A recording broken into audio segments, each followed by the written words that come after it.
Bonjour, alors j'ai eu un message hier soir d'une personne qui était incarcérée donc à la prison de Bourg-en-Bresse.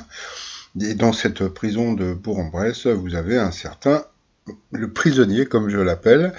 Et puis donc bon, comme vous savez, donc il a pris 3 ans. Donc là, il a déjà fait 1 an et il paraît qu'il devrait sortir avec les remises de peine à la fin de cette année. Donc, en plus, donc il est dans une cellule individuelle, hein, puisque bon, pour éviter les agressions et puis aussi les raquettes, hein, puisque comme tout le monde le sait, il a des sous-sous. Et puis, bah, il passe beaucoup de temps donc à regarder la télé, etc. Surtout les douces coups de midi.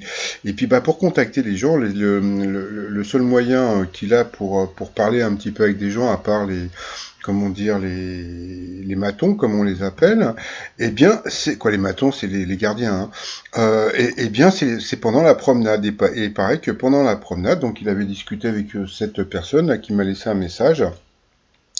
Et ils avaient parlé justement donc des 12 coups de midi, etc. Et puis donc et il avait dit que il avait trouvé que c'était un peu injuste, qu'Eric l'ait battu et qu'il a trouvé qu'il était hyper avantagé. Donc ça me fait beaucoup rire de pouvoir penser que le prisonnier pense que Eric a été très avantagé pour devenir donc le numéro un. Donc voilà.